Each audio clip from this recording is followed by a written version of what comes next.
Assalamu alaikum everyone, I'm your instructor Sania Gilani and this is the subject of Rise of the Novel 18th and 19th Century. We are on our lecture number 26 in which we are going to talk about the character analysis and the inescapable power of Edgar Heath, the setting of Return of the Native. In the previous session, we traced the tragic trajectory of Thomas Hardy's The Return of the Native, the and familiarized ourselves with its plot, the regional setting of Wessex, and Hardy's overarching philosophy of fate. Today, we step away from the mere sequence of events and plunge directly into the psychological and environmental core of the novel. We are going to analyze the major characters, focusing especially on the fiercely passionate Eustacia Y, and examine the towering silent entity that rules over them all, Edgar Heath.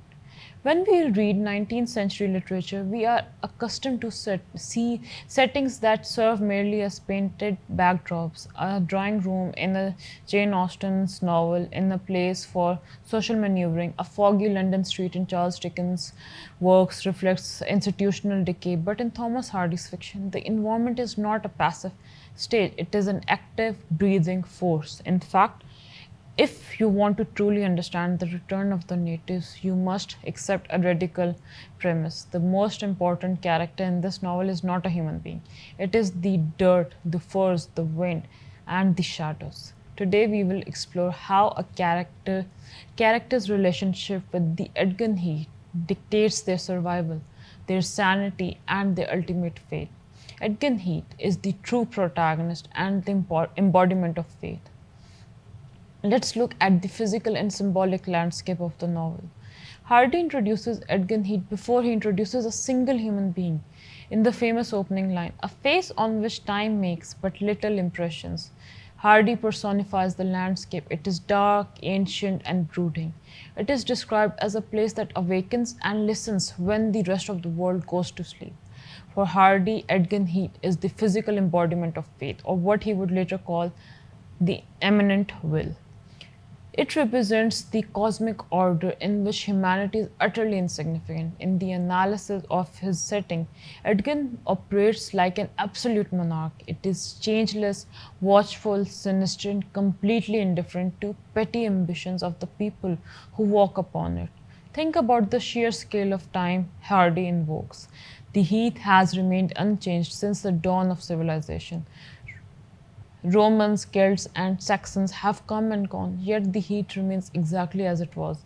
Against this vast eternal backdrop, the human drama of ambition, jealousy, and romantic love appears terribly small and almost absurd. This brings us to the central rule of survival and return of the native. Your faith depends entirely on your attitude towards the Heath.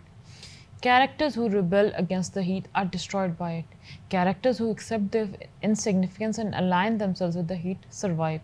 With this environmental determinism in mind, let us return to the human inhabitants, beginning with the most fascinating and tragic figure of all, Eustacia Y, the Queen of the Night.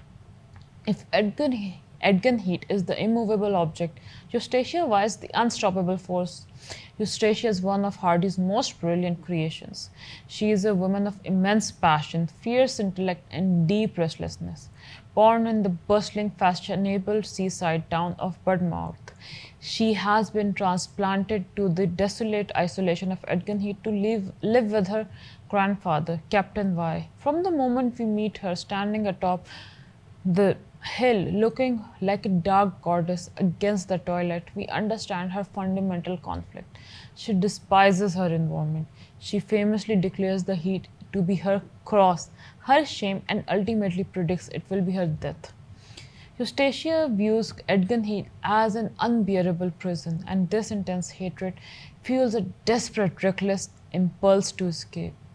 There is the illusion of passion. Eustacia's tragedy is driven by a deep psychological void. She desires, in Hardy's words, to be loved to madness, but she does not actually love anyone in particular. She loves the idea of passionate love, to be honest. Because Edgar Heath is so barren of sophisticated men, Eustacia is forced to invent heroes out of ordinary clay. She takes Damon Maldeep, a rather shallow local innkeeper and magnifies him in her mind to suit her romantic fantasies. But Wildleaf is never enough.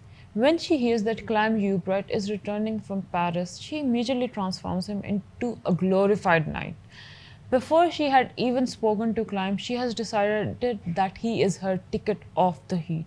She falls in love with his version of the man, his perceived urbanity, and her own imagined rescue. The transition against nature and Eustatia's defining flaw is what leads to her downfall. She continually transgresses against the natural order of the Edgin by being emotionally unfaithful, by cultivating false ideas of fulfillment, and by actively fighting her environment. In the novel's climax, Eustacia tends to flee during a terrifying tempest. Notice the brilliant use of the pathetic fallacy here. This violent storm on the heat perfectly mirrors the chaos in her mind. Unable to conquer the heat and refusing to submit to it, she is ultimately swallowed by it, drowning in the waters. The heat always reclaims its rebels. Next character is Clem Hubert, who is the brilliant idealist. He is the native of the novel. He stands in direct contrast to Eustacia, yet his faith is equally tragic. Clem has achieved what Eustacia dreams of. He left the rural countryside, went to Paris, and became a successful diamond merchant. But Clem has grown completely disillusioned with the hollow materialism of city life. He returns to Edgar Heath with the utopian, highly idealized version. He wants to become a schoolmaster to the poor and ignorant Heat folks, misunderstanding the heat. While Eustacia hates the heat, Clem loves it, but his love is deeply flawed. Clem views the heat folks through the lens of modern progressive idealism. He thinks they need to be civilized and educated. Both the locals and Clem's own mother views his plan as completely impractical. Edgar Heath does not want to be civilized. By trying to impose modern education on an ancient primitive landscape, Clem is unconsciously fighting the nature of the heat just as much as Eustacia is. The symbolism of his blindness is also an intellectual hubris in Clem's being physically punished by the environment. He studies so intensely for his teaching career that he loses his eyesight. The blindness is deeply symbolic. Clem was spiritually and practically blind to the realities of his marriage to Eustacia and blind to the unchangeable nature of the Heath folks. He is forced to give up his books, and Clem becomes a normal person who has nothing. He dresses in unimpressive suits, and he is devastated after the loss of Eustacia and his own mother. Clem survives the novel because, unlike Eustacia, he eventually does surrender. He is stripped of his wife, his mother, his eyesight, and his grand ambitions. He becomes an open air preacher. He is broken by the heat, but because he learns to endure it, he is allowed to live. Next character is Demon Wildleaf, who is restless and does not accept his circumstances. To understand Eustacia and Clem, we must look at Wildleaf. He is hedonist. He is an engineer who has failed in his profession and settles for running a local inn. He is a man driven entirely by possession and ego. He does not genuinely love Eustacia or Thompson. He simply wants whoever is currently unavailable to him. When Eustacia rejects him, he rushes to marry Thompson Hubert. When Eustacia marries Clem, Wildleaf suddenly becomes obsessed with Eustacia again. Wildleaf belongs to the heat, but he behaves recklessly. He treats life as a gamble, quits literally everything. He is basically someone who refuses to find contentment and constantly pushes against his boundaries. He too is ultimately destroyed alongside Eustacia in the waters. Thompson Hubert is the only survivor. Thompson Hubert is Clem's cousin, and she is the polar opposite of Eustacia. Where Eustacia is dark, ambitious, and proudly class conscious, Thompson is fair, innocent, selfless, and completely unambitious. As highlighted in comparative studies of this work, Thompson does not suffer from the agonizing desires that torment Eustacia. She accepts the blows that life hands her. She endures public embarrassment when her wedding is delayed. She endures Wiley's neglect once they are married. She accepts very little. Very little from the universe, and she makes no attempts to conquer Edgin Heat because she bends like a reed in the wind rather than standing rigid like a tree. She survives the storm. Ultimately, she is rewarded with a peaceful marriage and a quiet life with Degree Wen. Finally, we must examine two characters who operate on the periphery of the romance but are crucial to the novel's philosophical framework. Degree Wen is the spirit of the heat. He is a riddle man. He's one of Hardy's most visually striking characters because he sells red dyes used for marking sheep. His skin, his clothes, and his wagon are stained completely red. Wen functions as the literal incarnation of the heat itself. He camps out in the open, moves silently through the shadows, and seems to emerge miraculously out of the earth when just the plot requires it.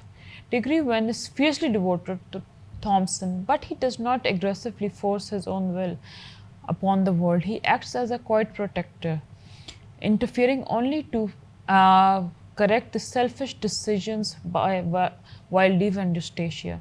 He is the only main character who achieves genuine happiness by the end of the novel.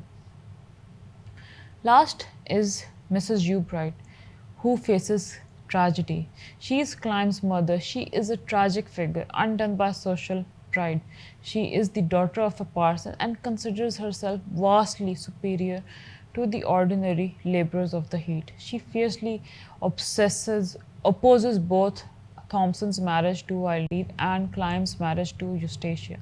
While she is technically correct about both matches being disastrous, her rigid inflexibility destroys her family. Her refusal to forgive, combined with the tragic misunderstanding at Climb's door, leads to her exhausting journey back across the sweltering heat. The heat is unforgiving to those who are rigid. In her weakened state, she is bitten by a snake, a literal strike from the natural world, and dies of exhaustion and heartbreak. Her death is the catalyst for the final unraveling of Climb and Eustacia's marriage. To conclude, The Return of the Native is a masterclass in psychological realism and environmental determinism. Hardy presents us with a world where human desires are perpetually at odds with the unfeeling forces of nature. Through Eustacia Y, we witness the destructive power of romantic illusion and the agony of a soul trapped in a hostile environment. Through Climb Ubright, we see the failure of intellectual idealism when it ignores the primitive realities of human nature, and standing above them all is Edgin Heat. Hardy leaves us with a profound, if sobering, philosophical message. The universe does not care about our ambitions, our loves, or our class distinction. Like Edgin Heat, the cosmos is vast, dark, and indifferent.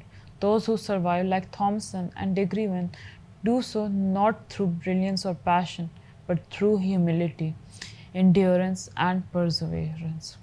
That was all for today's lecture. Next week is going to be our last on for this course, and I hope so far you had understood the things I have been teaching you and the concepts were clear.